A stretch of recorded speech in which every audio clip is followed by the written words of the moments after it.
series combinations of a resistance? Equivalent resistance we have already talked about in the last class. That is the total resistance or net resistance or effective resistance.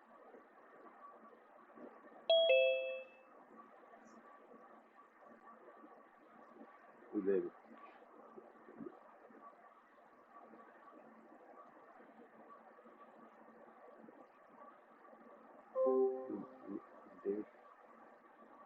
Today is the 5th May.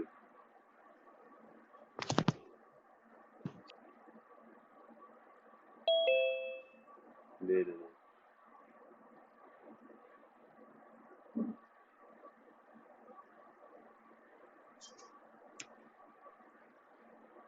10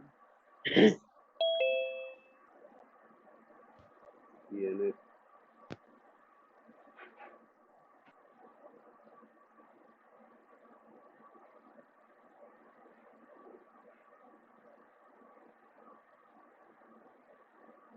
Now listen here.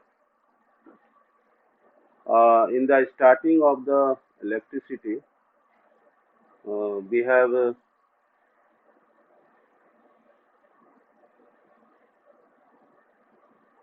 symbol like this, zigzag path.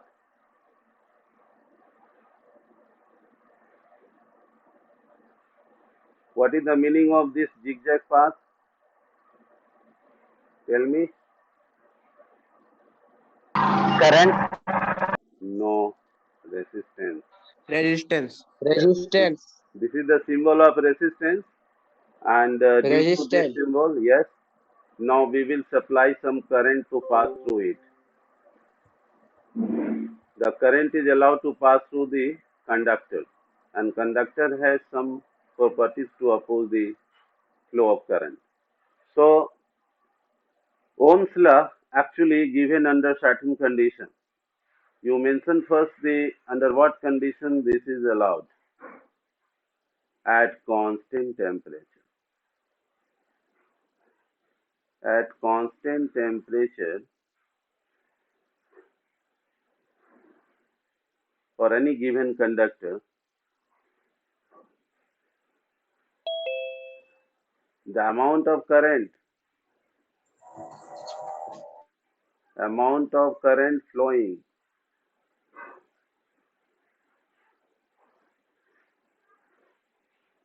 is directly proportional. ध्यान देना, directly proportional to the potential difference. Potential difference.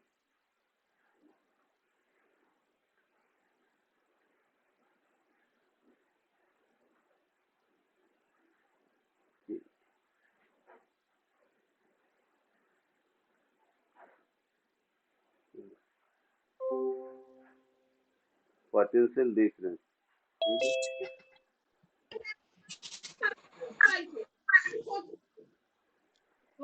कालो जैसा लिखवाते हैं तो देखा जैसा Potential difference. Take care of your class. Yes, the amount of current flowing is directly proportional to the potential difference across the ends of a conductor. Full stop. Under this condition of keeping the temperature constant, there is no any kind of variation in the nature of the conductor. By keeping the temperature constant, the amount of current flowing through the conductor is directly proportional to the potential difference between the two ends of the conductor. If left end is A and right end is B, and potential difference between A and B is supposed to be V.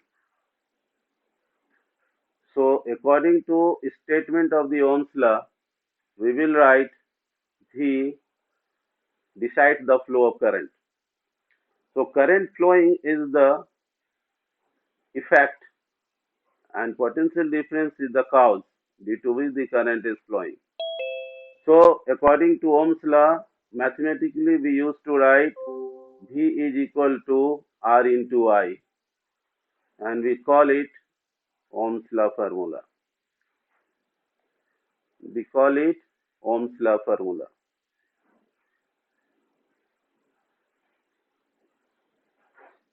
Here R is taken.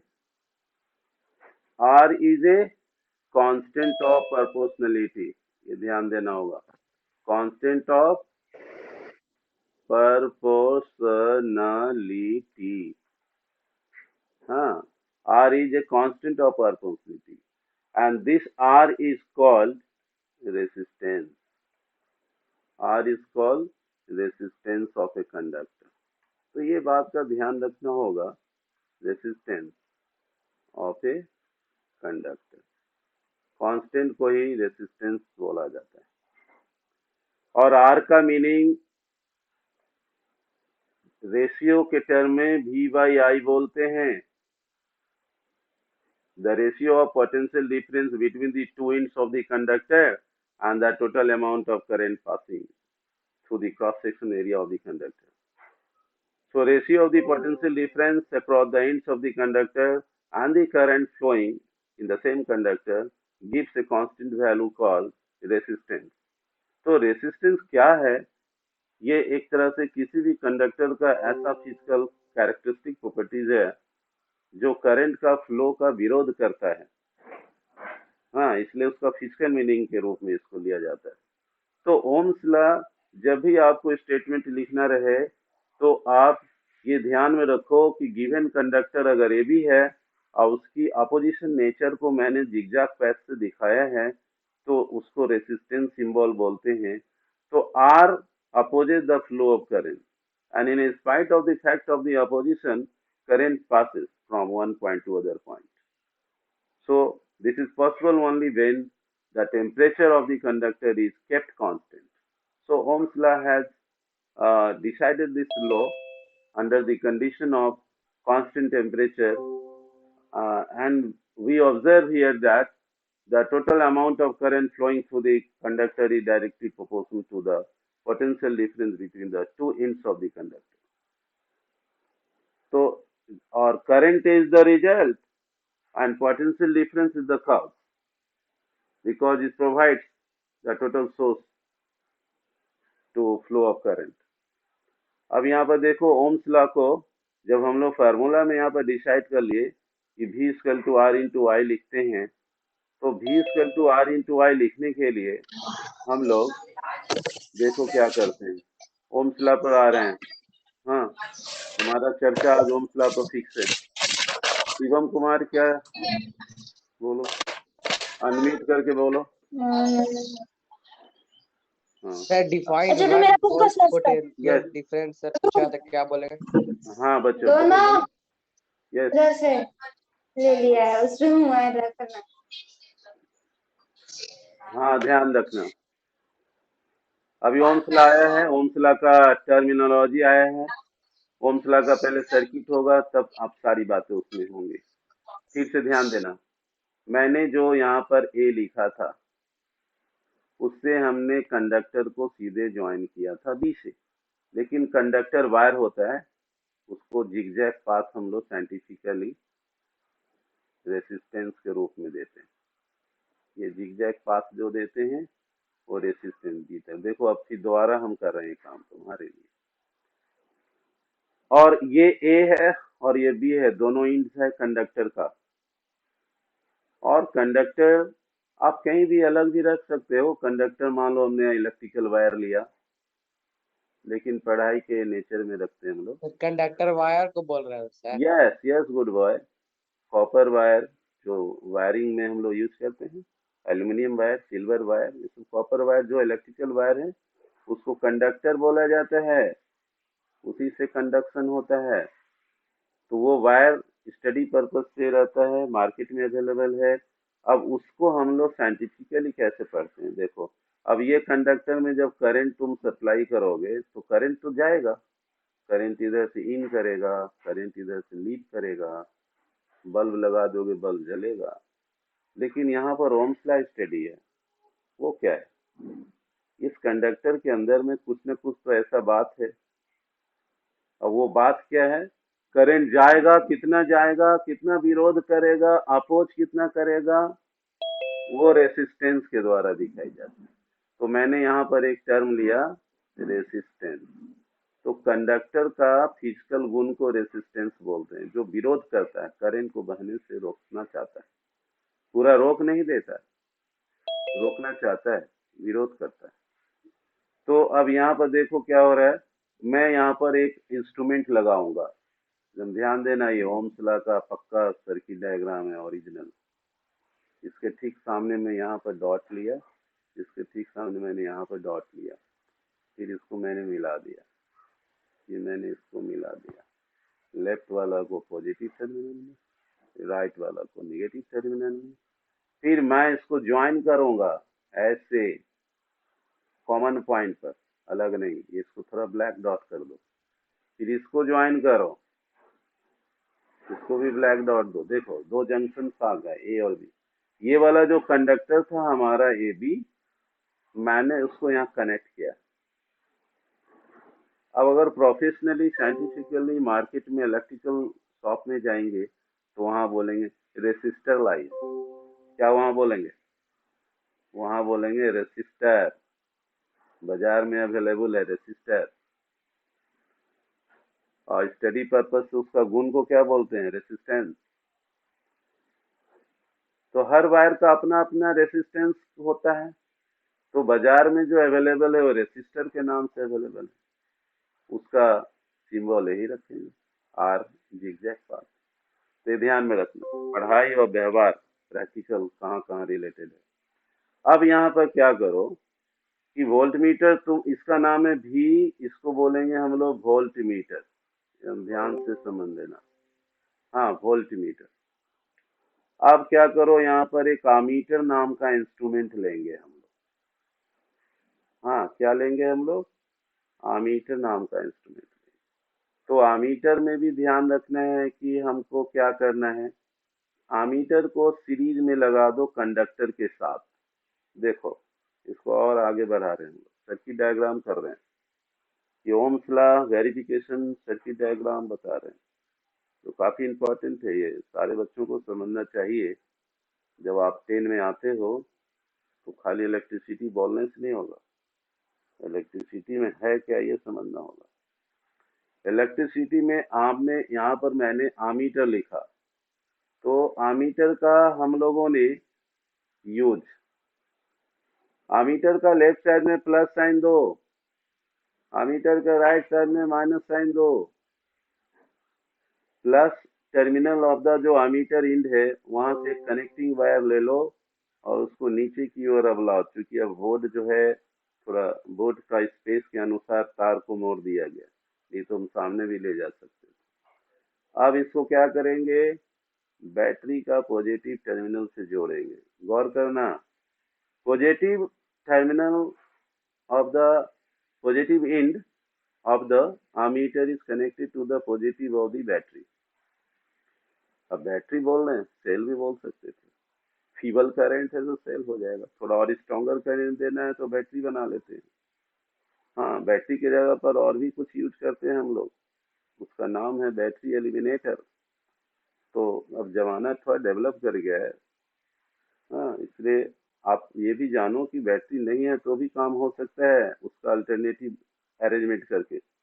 अब देखो यहाँ पे मैंने small बार दिया, फिर इसको आगे ले गए, फिर बिगर बार दे दिए, फिर स्मॉल बार दिए, फिर आगे ले गए, ठीक है, फिर मैंने बिगर बार दिया, फिर स्मॉल बार दिया। गौर करोगे ये क्या हो रहा है, यहाँ पर क्या लग रहा है, ये नंबर ऑफ सेल्स बन रहा है, ये बैट सेल्स बन रहा है, combination of cell, cell number 2, cell number 3, ये कितने सेल यहाँ पर लगे हुए हैं, कितने सेल, 3, हाँ हाँ बहुत बड़े बड़े अच्छे अच्छे, कुछ लोग इस पर ध्यान नहीं देते हैं, बच्चे लोग, बच्चे तो खाली जानते हैं बैटरी हो गया और आईआईटी कर लेंगे, खाली बैटरी पढ़ के आईआईटी हो जाता है बच्चे लोग। तो यहाँ पर ध्यान देना होगा कि how many number of cells are combined to get the battery. अब मान लो एक सेल है, अब एक सेल है तो प्लस और माइनस, प्लस और माइनस, प्लस और माइनस। और जब ये कॉम्बिनेशन हो गया तो पहला वाला बार प्लस, अब लास्ट वाला माइनस। तो ये हो गया potential high due to positive charge, इधर वाला हो गया potential low due to negative charge. तो दोनों के बीच का पोटेंशियल डिफरेंस आएगा। अब ये बैटरी कहलाएगा, सेल नहीं बोलेंगे। तो ये भी ध्यान रखना है कि बैटरी का मीनिंग क्या होता है। जब आप बैटरी का मीनिंग जान रहे हो, it is the source which supply the amount of current in any circuit. What is the functions of the battery? To supply the electrical energy so that all other components can work. अब आ जाओ आगे, यहाँ पर इसको switch दो, ठीक है। अब यहाँ पर मैंने स्विच लगा दिया। अब स्विच का साइंटिफिक नाम क्या है? स्विच तो सब घर में लगाता है, ऑन ऑफ करता है। तो फिर टीचर क्या बोलेंगे? हर जगह स्विच बोलेंगे। कोई दूसरा कोई बोल दिया दुनिया का दूसरा कोना का लोग, तो उसका नाम है वन वे की। देखो एक नया नाम दे दिए, वन वे की, इसका नाम है। ये तुम लोग का उम्र के लोगों के लिए, और के सिर्फ बोलते हैं। वन वे की, के उसका सिंबल है, वन वे की। अगर यहाँ पर सिर्फ ब्रैकेट है तो ऑफ है, और डॉट कर दिए तो क्लोज हो गया। ये ध्यान रखना। अब ये ऑन कंडीशन में आ गया। अब ये एक और इंस्ट्रूमेंट लगाएंगे हम लोग। हमने एक चर्चा किया था, उसको दोबारा हम यहाँ डिस्कस कर रहे हैं। एक जिगजैग पाथ प्रोवाइड करो, 1 2 3 4 ऐसे, एक नेचर का, ठीक है। थोड़ा आगे से खींच लो। फिर यहाँ पर एक पॉइंटर दो और इसको ले जाओ और इनको बी पॉइंट से इसको कनेक्ट कर दो।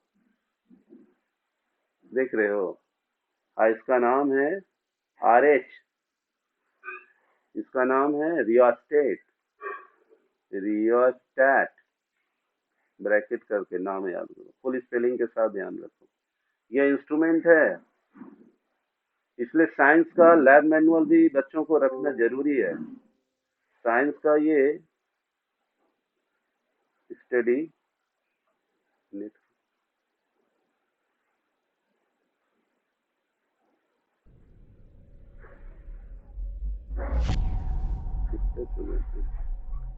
यस। अब आप ये देखो कितना अच्छा ओमस्ला का सर्किट बन गया। एक कंडक्टर जो मैंने वहां पर एवी कंपोनेंट लिया था बाजार से, रेसिस्टर के नाम से उसको खरीद के लाया, लगा दिया एवी के पास, और अपनी पढ़ाई के नॉलेज से जिगजैग पाथ दे दिए, वो रेसिस्टेंस का सिंबल हो गया। ए और बी से ठीक पैरेलल में हमने एक इंस्ट्रूमेंट लगाया, उसका नाम क्या है? वोल्टमीटर। क्या काम है उसका? पोटेंशियल डिफरेंस क्रिएट कराना, मेजर करना, नॉट क्रिएट कराना, खाली मेजर करना पोटेंशियल डिफरेंस। अब कुछ बच्चों को ये भी मालूम नहीं है कि पोटेंशियल डिफरेंस किसे कहते हैं, तो जिन्होंने सीरियसली क्लास नहीं टेकअप किया, अब उनको अलग से फिर पोटेंशियल डिफरेंस भी मैं बताऊंगा, ठीक है। पर इतना जान लो कि यहाँ पर बैटरी के पास जो मैंने यहाँ पर चर्चा किया, देखो गौर से, बैटरी के पास मैंने ये भी वोल्टेज अप्लाइड किया। आप स्विच ऑन करते हो और बैटरी कनेक्शन नहीं करते हो तो ऑन का ऑन रह जाएगा, but current will not pass. ये भी ध्यान रखना कि आपने की को ऑन किया और बैटरी से टर्मिनल को डिस्कनेक्ट कर दिया तो करंट नहीं बहेगा, तब तो वो खाली वो कनेक्टेड पॉइंट बन के रह जाएगा। आपने रेसिस्टेंस लगाया वो गिवन मार्केट से, वोल्ट मीटर का कनेक्शन प्लस का कहाँ है? ए के पास। वोल्ट मीटर का माइनस कहाँ है? बी के पास। और वो कनेक्शन कैसे किया जाता है? सैंड पेपर, नाम सुने हो? Sand paper, anybody of you may say me? Sand paper. Yes sir. अब सैंड Yes, sir. को क्या होता है वो? थोड़ा बोलो। सैंड पेपर क्या सर है? एक रुखड़ा, सर एक हाँ। रुखड़ा पेपर रहता है सर, जिसको सर रगड़ के कोई मतलब बहुत तो सुंदर, जैसे दीवार पे सर कुछ पेंट ये सब रहता है उसको सर रगड़ते हैं उससे। बहुत सुंदर, बहुत अच्छी बात बोला। लकड़ी वाला सैंड पेपर अलग होता है, लोहा का ग्रिल को रब करने के लिए, स्क्रैच करने के लिए वो सैंड पेपर अलग होता है। एक दीवार को आजकल पेंटिंग डेंटिंग होता है, डिस्टेंसिंग होता है। हटाने के लिए। हाँ, तो 90% बात तुमको समझ में आ रही है, लेकिन सैंड को अलग कर दो और पेपर को अलग कर दो तो क्या मीनिंग हो जाएगा? बालू वाला कागज? नो, सैंड पेपर मतलब उस पेपर में एक ऐसा रफ सरफेस बना रहता है, वो सैंड पेपर कहते हैं। अब क्या करो, आप कॉपर का वायर ले लो, जो कनेक्टिंग वायर है, जो मैंने यहाँ वोल्ट मीटर के पास ले गए, तो वोल्ट मीटर को देखने से एक लेफ्ट में प्लस और राइट में माइनस मिल रहा है। आप उसको क्या करो, स्क्रैच करो कॉपर वायर को अच्छे से, ठीक है? जैसे कॉपर वायर को स्क्रैच कर दो, थोड़ा टाइम लगता है, कटर से काट के स्क्रैच करके वहाँ कनेक्ट कर दो। फिर वो ध्यान रखो कि कंडक्टर का ये पॉइंट पर जो इंड है, that end must also be scratch. So the 2 ends of the connecting wire must be scratched with the sandpaper, and the connection is made from plus of the voltmeter to the A point. And similar way, we will once again scratch the other component of the connecting wire, connecting to the negative terminal, then connect it to the B end of the conductor. We have connected the voltmeter, and we call it in parallel combination. Now we come to the ammeter, because these two component of instrument will decide the Ohm's law verification, and the formula for the V is equal to I into R is also decided. But how? There must be some correct connection of the circuit. ammeter में क्या हो रहा है? ठीक, connecting wire plus ले लो, sand paper से scratch करके battery का प्लस उसको कनेक्ट करो, ammeter का निगेटिव को कॉमन पॉइंट ए पे जाके कनेक्ट कर दो। वन वे की एक अलग कंपोनेंट होता है, वो अलग से इंसर्ट करना पड़ता है, हाँ, की पॉइंट में, और उसको स्क्रू जैसा टाइट कर दें। वन वे की होता है, क्लोज हो गया। रियोस्टेट का 2 इंड होता है, एक लेफ्ट वाला एक राइट वाला। तो लेफ्ट वाला का कनेक्शन वन वे की में जाएगा, राइट वाला का कनेक्शन बी पॉइंट से जाएगा। तो इस तरह से एक कनेक्शन जो ओम्स लॉ का सर्किट होता है, उसको ध्यान से आदमी को समझना चाहिए, बच्चों को। तो ये सर्किट के बारे में हम लोगों ने बोला, ओम्स लॉ। अब देखो क्या होता है, as we switch on, what we observe that the current is start to flow from the positive terminal of the battery, and it enter into the ammeter. अब किसी का इंस्ट्रूमेंट मान लो खराब है, आउटडेटेड इंस्ट्रूमेंट जो लैब में पड़ा रहता है, उसको खाली ऐसे दिखा देने से नॉलेज नहीं आता है। ऐसे मान लो, ऐसे मैंने दिखा दिया, हाँ बच्चों, this is volt meter, this is ammeter, इससे नॉलेज नहीं मिलेगा। नॉलेज मिलेगा रियली में उसको कनेक्ट करने से। तो जब यहाँ पर आमीटर में देखें तो उसका नीडल डिफ्लेक्ट नहीं कर रहा है, तो समझो there is some error in the instrument. There may be some outdated instrument not working properly. It may be burns out due to high current supplied by any other teacher or any other student, by any other fault. You have not connected the rheostat in the circuit, and you have connected the battery to the ammeter directly. So high current will damage the instrument, and it will not work properly. It will not give deflection. So instrument must be accurate, proper, and in function. And then you when connect the negative to the A. Similar case is also given to the voltmeter also. There is also deflection in the voltmeter. When you are switching on, you are supplying the current, the ammeter reads the value. How to take the reading of the ammeter is also a technique. But here purpose to decide Ohm's law, if your needle in the ammeter is deflecting and needle in the voltmeter is deflecting, it means you have connected the circuit correctly, and both the component of the Ohm's law verification circuit works properly. So as you slide the jockey, so you are supply the current to pass through the ammeter, and there is deflection in the ammeter. You note down. note down the current, and at the same time you observe where the voltmeter deflection is there. Note down the value of the voltmeter reading, and you apply the formula according to Ohm's law, and you will observe here that the ammeter has given the value of current I and voltmeter given the value of potential difference. So ammeter and voltmeter observation has been made. अब आप यहाँ पर कर रहे हो जैसे भी, अब यहाँ करंट आ गया, यहाँ पोटेंशियल डिफरेंस आ गया, because voltmeter is connected to the AB, A cross B, so the potential difference between A and B point of the conductor is nothing but the potential difference which are falling due to the current passing through it.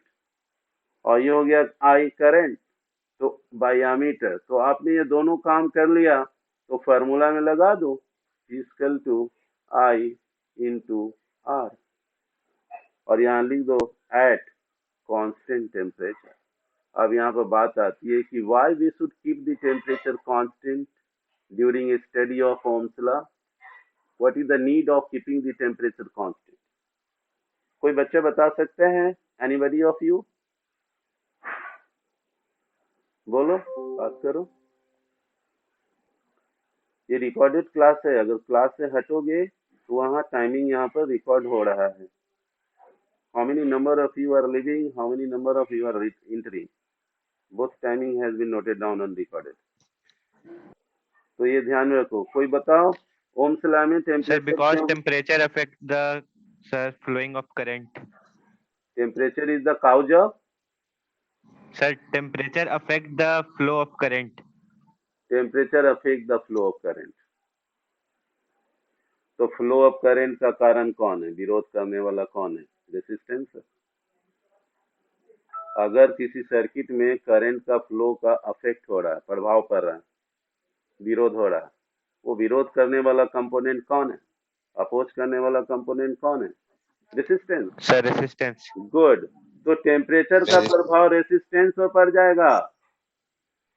अगर Ohm's law में temperature को constant रखा गया, इसका मतलब है कि एक सर्टेन टेम्परेचर रख करके स्टडी की गई है और उस टेम्परेचर को कांस्टेंट रख करके आई और भी का वैल्यू नोट किया गया है, रियोस्टेट को सिलेक्ट किया गया.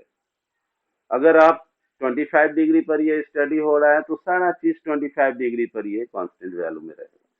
लेकिन अब आप 0 डिग्री कर दो, आप 35 डिग्री कर दो.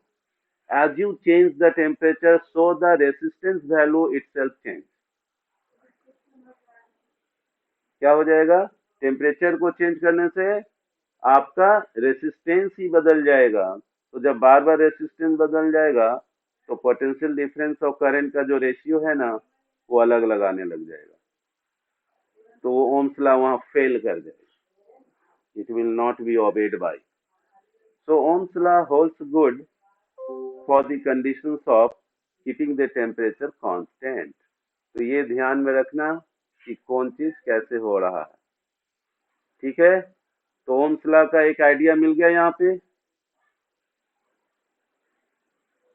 और बोलो, कोई दिक्कत?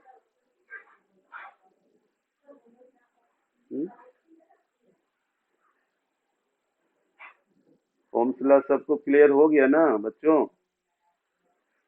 कोई अगर कुछ पूछना चाहते तो बोल देना. ये हुआ ओम्स लॉ का सर्किट डायग्राम, इसको बोलते हैं. ये थ्योरी एंड प्रैक्टिकल दोनों के लिए यूजफुल है. और कोई आइडिया लेना चाहते हो? कुछ बोलो. करंट फ्लो के बारे में आइडिया लेना चाहते हो?